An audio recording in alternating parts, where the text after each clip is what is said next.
Qué bueno que usted siga al otro lado de esta pantalla porque tenemos aún más títulos para compartir con usted. De hecho, el siguiente nos lleva directamente a Perú y Carmen Alvarado nos cuenta los detalles. Adelante, compañero.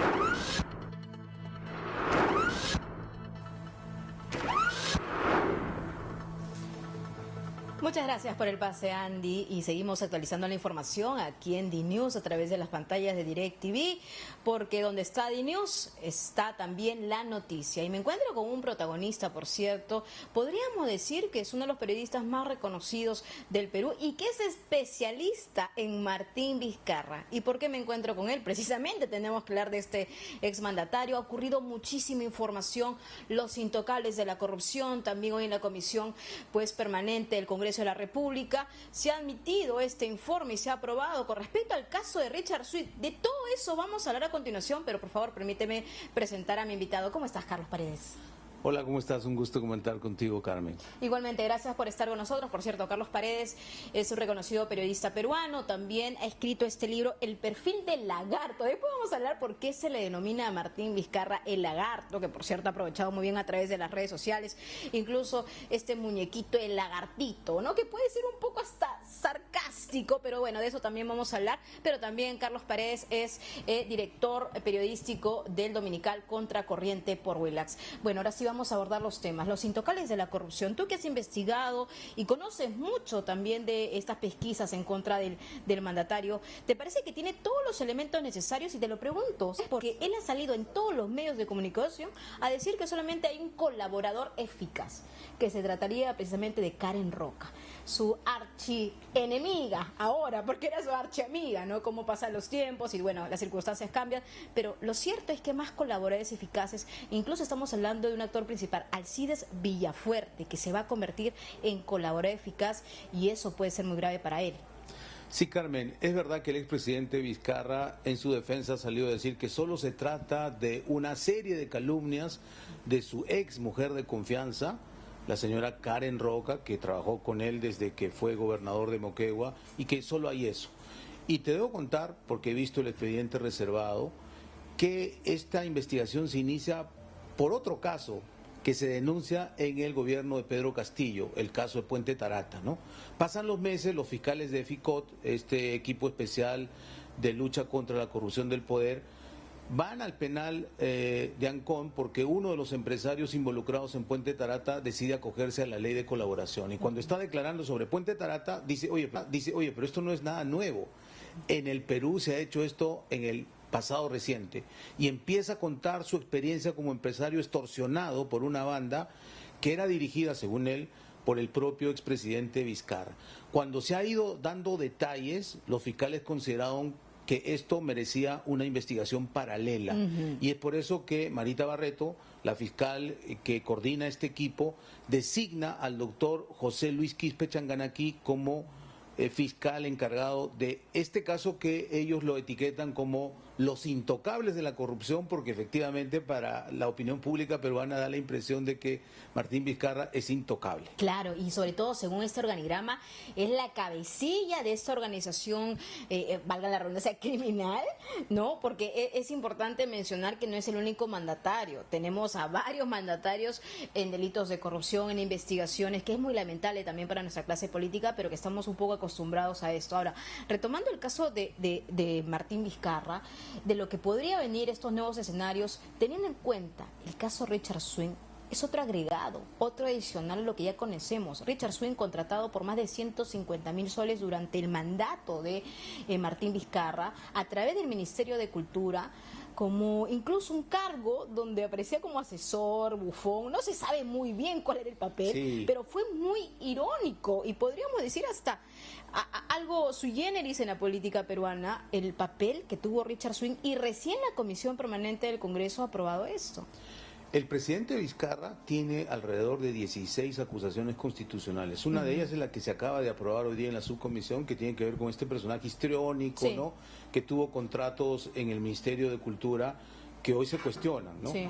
Pero recuerda que además tuvo otro asesor en tiempo de pandemia, un vidente, que acá la conocemos como Hayimi, sí, y es por eso que el Perú tuvo el peor manejo, no solo en la región latinoamericana, sino en el mundo, en la pandemia. Tuvimos el número de muertos per cápita más altos del planeta, tuvimos la cuarentena o toque de queda más prolongado de todo el mundo, 126 días, tuvimos además el gasto per cápita también más alto y los peores resultados, ¿no? Esto es por la irresponsabilidad de Vizcarra. Vizcarra no hizo caso a sus científicos, a sus asesores médicos, tenía a Jaime y a Richard Swing como asesores. Pero yendo a los malditos, o perdón, los intocables de la corrupción, Sí. no se trata solamente del testimonio de Karen Roca, para nada.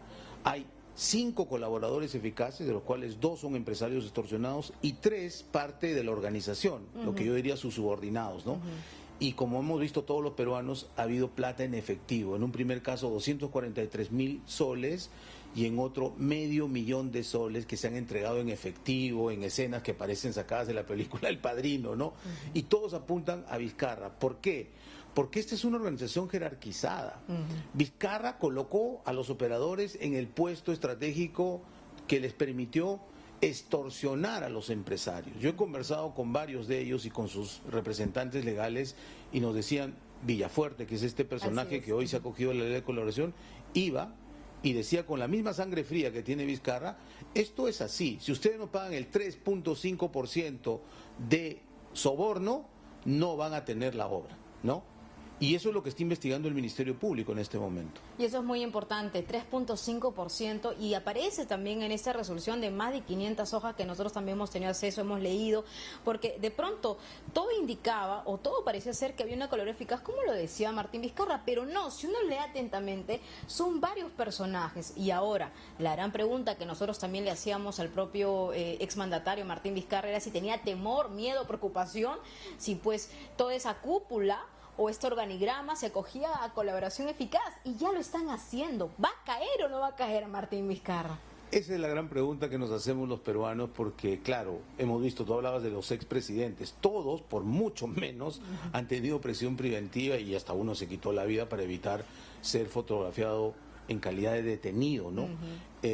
Pero claro, la Fiscalía les ha etiquetado los intocables. Yo creo que están empezando a ser tocados, y ya en serio, ¿no? Porque una persona que ha sido de tercer o cuarto nivel en esta organización se la va a pensar más de una vez pasar 25 años en prisión o contar la verdad. Es un dilema no tan difícil de resolver, por eso que hay 2 acogidos. Tengo entendido que están en conversaciones con el señor Revilla, pero vamos a ver.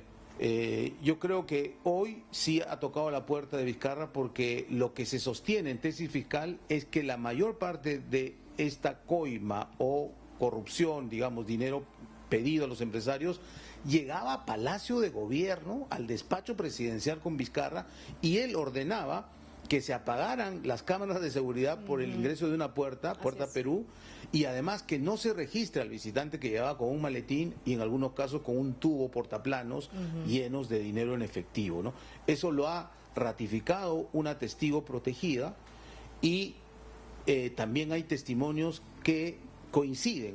El propio oficial del ejército que se encargaba de las cámaras de seguridad ha declarado ya ante la Fiscalía que efectivamente se le ordenó apagar las cámaras por orden superior. Y cualquiera que conoce el sistema peruano sabe que en Palacio de Gobierno no se hace nada si no lo ordena directamente el presidente de la República. ¿Cuál es tu impresión sobre ese caso de Martín Vizcarra? Me refiero a lo que tú precisamente comentabas. Algunos presidentes con mucho menos prisión preventiva y él no. ¿Algunos privilegios recaen sobre el exmandatario, por ejemplo? Mira, hay una serie de especulaciones. Un sector de la política y también de la prensa dice que Vizcarra pues ha organizado sus fichas en el sistema de administración de justicia, ¿no? A través de la Junta Nacional de Justicia, de la fiscal Zoraida Ábalos, que lo relacionan con él. Lo cierto es que quizá él ha andado con suerte, porque nosotros hemos estado acostumbrados en el Perú desde la época de Montesinos que nos muestren la prueba mayor de la corrupción, es decir, el video del corrompido recibiendo miles o millones de dólares encima de una mesa, ¿no? Entonces, como falta eso en el tiempo de Vizcarra, la gente dice, ok, es el testimonio, es la palabra de alguien, pero esta vez hay más que palabras, hay toda una cadena de mando. Hay dinero que sí se ha sacado y que hoy se está entregando en calidad de colaboración eficaz, y hay varios testimonios y hechos en concreto geocalización, peritajes, etcétera, que apuntan a Martín Vizcarra como el jefe de esta organización, y no sería la primera vez como funcionario público que lo hace. Recuerda que tiene ya un caso bastante avanzado cuando fue gobernador de Moquegua, donde se le acusa de haber recibido 2.3 millones de soles en calidad también de coima para beneficiar a consorcios constructores en 2 obras emblemáticas de su región. Eso está avanzando. Y yo creo que ya él está corriendo en contra con la justicia, ¿no? Ahora, su mujer, su esposa, también está metida en esta investigación. Prácticamente la que controlaba el dinero, si lo podemos poner en simple, o la cajera, la que administraba todo lo que se recababa de estas coimas. Si es su círculo más íntimo. Y él lo está negando, incluso dice que es una calumnia, una difamación, que se está faltando respeto a su familia. Sí. Eso no lo ha dicho un fiscal ni un empresario colaborador, lo ha hecho la mujer de su absoluta confianza, que quizás sea la que conoce más a la familia Vizcarra, y lo ha dicho abiertamente. La señora Maribel Díaz, esposa de Martín Vizcarra, es la administradora del dinero mal habido, ¿no? Que son varios millones, Carmen, porque en esto estamos hablando desde que él era gobernador de Moquegua en el año 2012, estamos 23, o sea, son 11 años de una vida trajinada en el sector público donde se acumulan las acusaciones y hoy creo que las evidencias. Ahora, yo quiero terminar, Carlos, con tu libro El perfil del lagarto. ¿Por qué lagarto? Se preguntará nuestro auditorio de América Latina. Sí, mira, no es un nombre que yo lo puse antojadizamente. Cuando fui a Moquegua para reportear para este libro, hablé con un primo de Martín Vizcarra, y cuando yo le dije, ¿cómo le decían en familia? Y me dijo, bueno, le decían lagarto. ¿Por qué? Le dije, porque es frío, tiene sangre fría para hacer las cosas normalmente ilícitas o por lo menos irregulares, y además porque él es el único que ha salido a su padre. Su padre era un dirigente aprista de vieja data en Moquegua, que era el más político y el más calculador. Y me quedo con esa información, que por cierto no la sabía. Bueno, Carlos Paredes con nosotros aquí en DNews. Espero que hayan disfrutado de esta entrevista para conocer un poco más de estas investigaciones en contra del ex mandatario Martín Vizcarra, que por cierto sigue tuiteando, sigue en TikTok, hablando del calor, cocinando para su gente, sus seguidores. Sí, es un tiktokero compulsivo, pero vamos a ver que cuando llegue al penal de la Diroes, hasta donde sé, no se les permite redes sociales, ¿no? Va a sufrir de abstinencia. Muchas gracias, Carlos Paredes.